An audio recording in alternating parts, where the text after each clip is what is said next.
compact urban crossovers are all the rage in the Indian market at the moment, and Ford knows a thing or two about compact crossovers better than other rivals.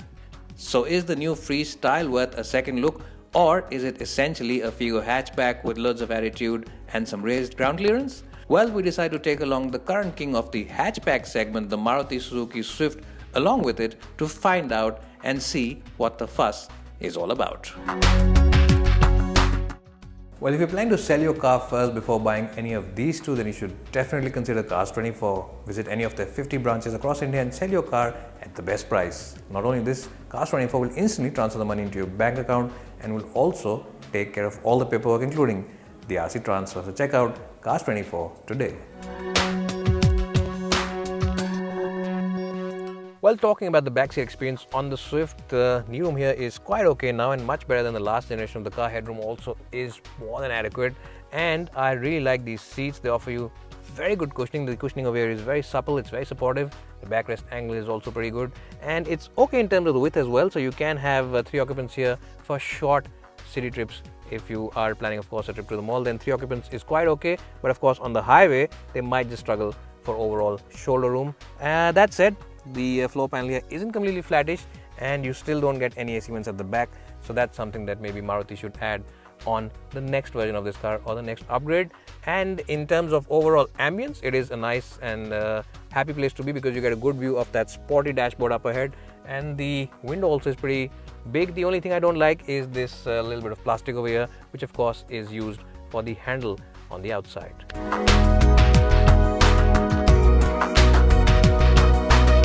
Well, so overall in terms of cabin space, the Freestyle definitely has a little more knee room compared to the Swift, and headroom is pretty similar. But of course, if you are someone who has tall legs like me, you'll prefer these interiors. The rear of this car will be slightly better for you than the Swift's. In terms of seat comfort, both these cars are pretty much the same. The Swift's cushioning is slightly better than the one on the Freestyle, but it is really neck and neck overall. In terms of width, again, both these cars are pretty similar, and you also don't have AC vents at the back in the Freestyle, and you also get a big lump in the floor panel. One area where this car has the slight advantage over the Swift is the fact that the glass area is really nice and wide, and you get a nice view of the road outside. It doesn't feel claustrophobic, and people will definitely appreciate that on those long highway trips. Now, in terms of overall boot space, both these cars are neck and neck, and there are absolutely no winners. So overall, in terms of the rear seats, it is this one which has the advantage, but when it comes to front seats, it is the Swift because it offers you class-leading comfort on those soft and cushioning seats.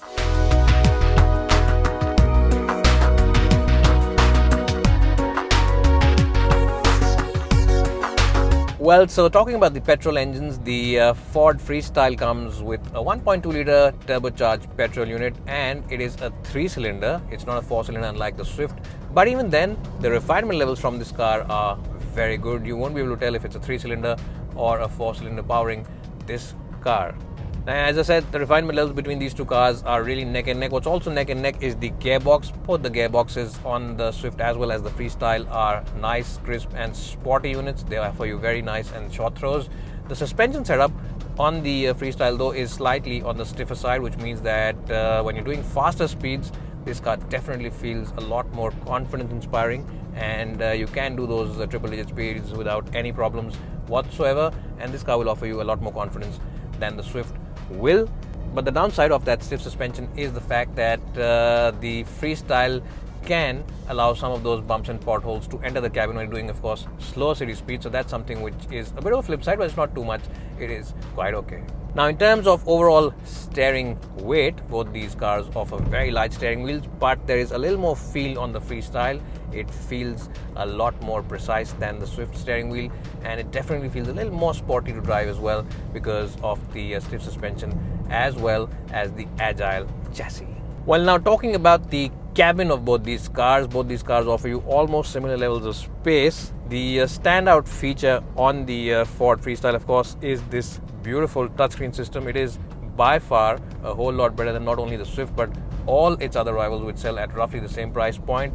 The menus are nice and intuitive to go through, and even when you're driving, the menus, sub-menus, everything is very nice, and the legibility of the screen is also very good and very bright. So it is definitely a double thumbs up from our side when it comes to the infotainment system. Well, one more area where this car has a slight advantage over the Swift is in the airbags department. This one offers you 6 airbags as an option compared to a Swift, which has only 2 even in the top spec versions. That's one area where this car has the advantage. And well, in terms of plastic quality and overall fit and finish, both these cars are neck and neck. There's hardly anything to choose between both these cars, so that's something which buyers will not really have an issue with in terms of the quality of the interiors. Now, what buyers will really appreciate about the Freestyle, as I said, is the gearbox. It's a nice, crisp and very sporty gearbox. What they'll also like is the clutch action. It's not as light as the Swift's clutch, but that said, it has a nice and springy action to it, and it has a linear feel. And most buyers will like this combination of a light steering wheel, nice and crisp gearbox, and a light clutch. And they'll also like the excellent visibility all across, because you sit up so high, you get a nice view of the road ahead. This car feels more like you're driving a baby SUV than the Swift, which really is a hatchback running on high heels.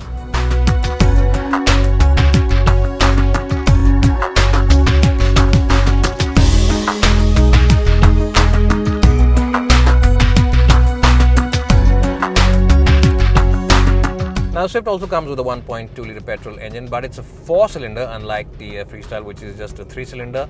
Now, this one is a naturally aspirated engine. There's no turbocharger, unlike the one on the Freestyle. And in that sense, it feels a lot more responsive from lower RPMs. It starts responding from about 1100-1200 RPM, while the Freestyle needs about 1500 RPM to get going. This one starts responding from about 1200 RPM. What also makes it a nice car to drive around the city is this steering wheel. It is an ultra light steering wheel. It's a lot more lighter than the one on the Freestyle. It needs minimal effort. Now, the gearboxes on both the Freestyle as well as the Swift offer you nice, crisp and short throws, and both of them feel very sporty to use. In fact, on both these cars, you'll just be changing gears for the heck of it the entire day, because changing gears will be so enjoyable. The clutch on the Swift, though, is it is a marginal difference, but it is slightly lighter than the one on the Freestyle. So that's something that you might consider if you drive a lot in the city.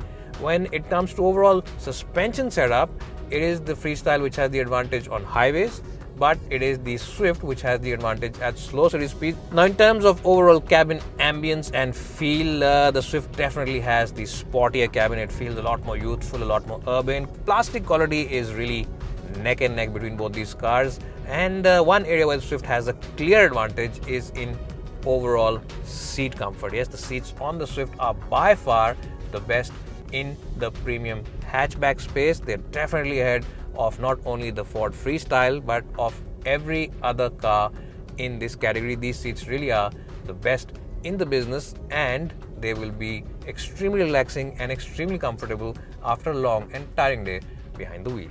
Now, if you call yourself a keen driver or an enthusiast, then you will definitely like the Ford Freestyle slightly better, because this car's steering wheel isn't as agile or as communicative or as sharp to respond as the one on the Freestyle. So that's the car to go for if you really do enjoy driving and drive for the thrill of it. This one is more meant for people who drive in the city and don't really want to engage themselves too much with the driving, and simply want to get from point A to point B without tiring themselves out. So that's something which you will have to consider. Apart from that, it is a great little package.